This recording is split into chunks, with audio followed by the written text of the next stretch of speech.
जय गुरुदेव।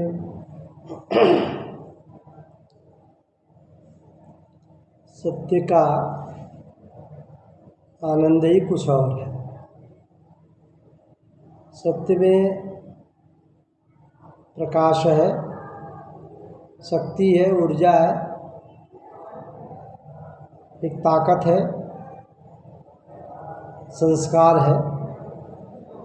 सत्य का आनंद ही कुछ और है। जब व्यक्ति सत्य के परिधि में रहता है तो उसके जीवन की दिनचर्या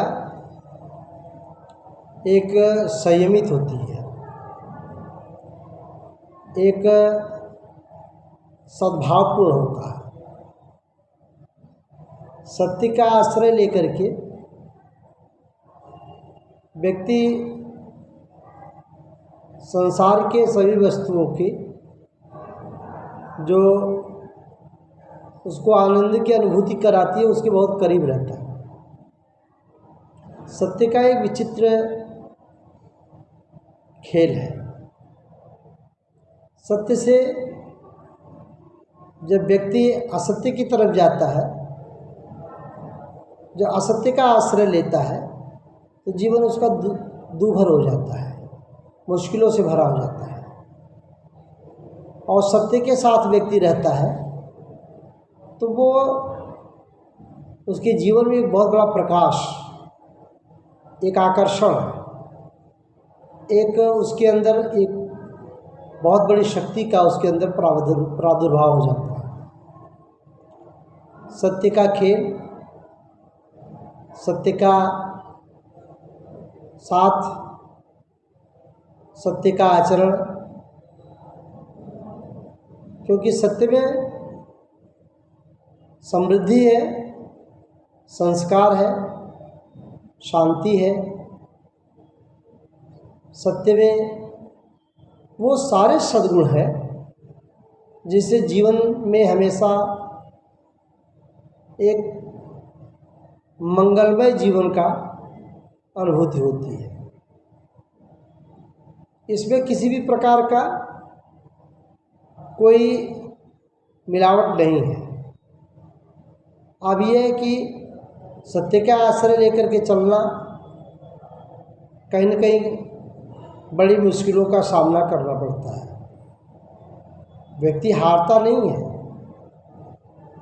लेकिन जब कुछ मुश्किलों का सामना करना पड़ता है तो उसे कभी कभी ऐसा अनुभूति लगती है, ऐसा आभास होता है कि सत्य के साथ जीवन में चलना बड़ा कठिन होता है। लेकिन जब उसके ऊपर असत्य का आडंबर, असत्य की आंधी और असत्य का जब उसके ऊपर कहीं से झकझोर, यानी कहीं से उसके ऊपर आंधी तूफान इस तरीके से आता है तो सत्य की एक चिंगारी से वो सब भस्म हो जाता है, क्योंकि उसके अंदर बहुत बड़ा पावर है। अब ये कि सत्य मिलेगा कहाँ से? जीवन में सत्य को उतारने के लिए तो सत्य का आचरण करना पड़ेगा। और सत्य का जो बहुत नज़दीक से दर्शन करना है तो किसी ऐसे मनीषी, विद्वान, ऋषि मुनि, महात्मा का हमारा साथ हो जाए, जो सत्यपूर्ण, जिनका जीवन ही है सत्य से भरा हुआ, जिनका जीवन ही सत्य है। तो सत्य कहीं न कहीं किसी ऐसे महापुरुष के पास जुड़ने से उसकी अनुभूति होती है जो खुद अपने आप में सत्य है। तो जो सत्य होता है उसी को सद्गुरु कहते हैं।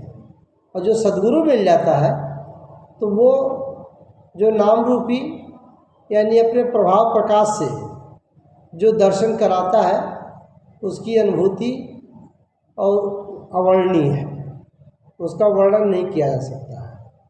तो जीवन में सत्य को अपनाने के लिए सतगुरु की ज़रूरत है। और सतगुरु वो होता है कि जो सत्य क्या है?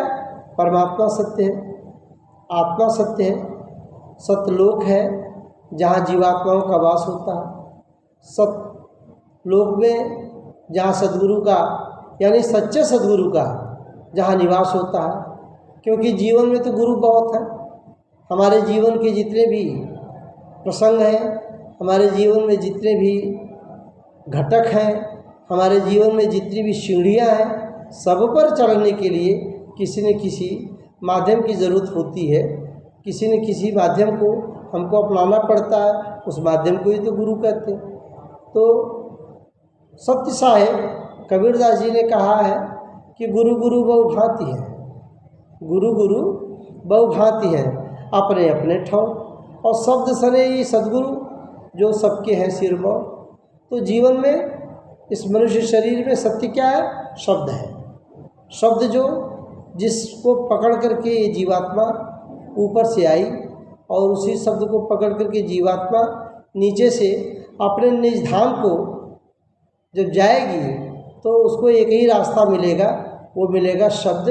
क्योंकि शब्द को ही पकड़ करके आई है और शब्द ही पकड़ करके उसको जाना है। शब्द वही आकाशवाणी जिसको अनाहतवाणी कहते हैं, जिसको ब्रह्मवाणी कहते हैं, वह शब्द अमर है, वो कभी मरता नहीं है। क्योंकि शब्द का जो स्वरूप है वो सद्गुरु के द्वारा प्रतीत होता है।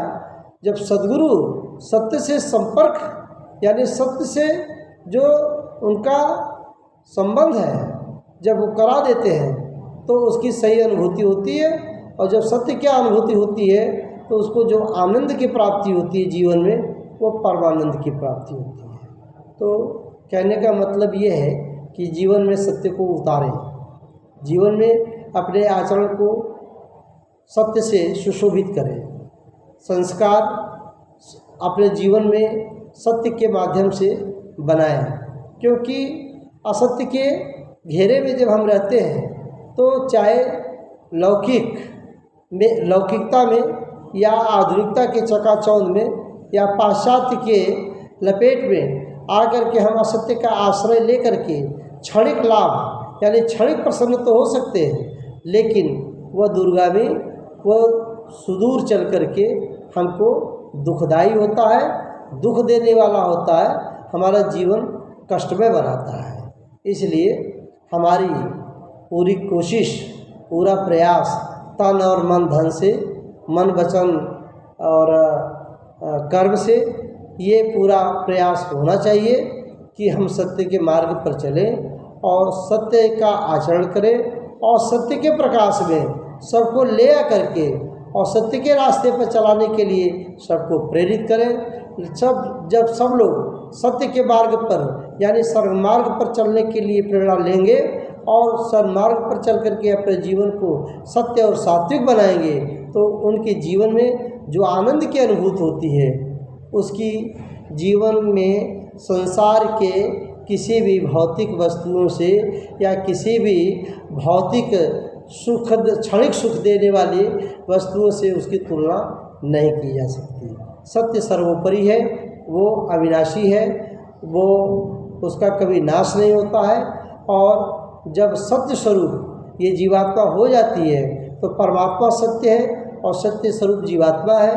तो जब दोनों एक साथ साक्षात्कार करते हैं और बीच में उसको सतगुरु यानी सच्चा गुरु मिल जाए तो जीवन में जो उद्देश्य है परमात्मा को प्राप्त करने का या मनुष्य शरीर में इस जीवात्मा को आने का जो उद्देश्य है संसार में, वह हर तरीके से ये जीवात्मा आध्यात्मिक और भौतिक यानी लौकिक और पारलौकिक दोनों का अनुभूति करते हुए बिना किसी लगाव के, बिना किसी रुझान के, बिना किसी फसान के, बिना किसी बंधन के ये जीवात्मा इस मनुष्य शरीर में, इस संसार में, धरती धरा पर आनंद पूर्वक अपने श्वासों की पूंजी को खर्च करते हुए जीवन का सुखद उपभोग करते हुए अपने इस सत्य जीवात्मा को, सत्य जो परमात्मा हमारा है उससे मिला देंगे। और जब सत्य सत्य में मिल जाएगा तो सत्य स्वरूप हो जाएगा। वही तो जीवन का एक अमोलक धन है, वही एक जीवन का अपना परम लक्ष्य है कि हम परमात्मा के पास पहुंच जाए और सत्मार्ग पर चलें और अपने भी चलें, परिवार को भी चलाएं, समाज को भी चलाएं। समाज के लोगों को चलने के लिए हम प्रेरक बने, लोगों को प्रेरणा के स्रोत बने और लोग सत्य का सहारा लें और सत्य के परिधि में चल करके अपने जीवन को सत्य और सात्विक बिताएं, ताकि जीवन का पूरा लाभ इस दुनिया में जीते जी इस मनुष्य शरीर से प्राप्त हो सके। इसलिए आप सबसे निवेदन प्रार्थना है हमारी कि सत्य का आश्रय ले। सत्य परेशान हो सकता है लेकिन पराजित नहीं हो सकता है, यह अकाट्य सत्य है। क्योंकि संसार में सत्य के लिए असत्य सब भी साथ में खड़ा है। वो परेशान करेगा, वह आपके ऊपर प्रभाव डालेगा, दुष्कर्मों का प्रभाव, दुष्चरित्र का प्रभाव, दुर्भावना का प्रभाव वो प्रयास करेगा। क्योंकि यहाँ इस दुनिया में दोनों चीज़ें हैं, माया भी है, मोह भी है। और इसी माया मोह के बीच में जैसे 32 दांत के बीच में जीव रहती है और अपना सुख की अनुभूति लेती रहती है, लेकिन थोड़ा सा इधर अगर हुई तो 32 दांत से उसका एक टक्कर हो जाता है तो उसको दुख होता है। तो इसी तरीके से अपने जीवात्मा को सत्य के मार्ग पर चला करके, सत्य के वातावरण में रख करके, सत्य के प्रकाश में रह करके, सत्य की अनुभूति करते हुए, सत्य का आनंद लेते हुए सत्य के सागर में गोता लगाएं सद्गुरु के साथ, और गोता लगाते हुए इस दुनिया में पूरा का पूरा अपने जीवन का आनंद लें और इसी में सत्य का दर्शन करके सत्य स्वरूपी परमात्मा के पास जा करके एक हो जाए। हमारी ये निवेदन प्रार्थना आपसे रही।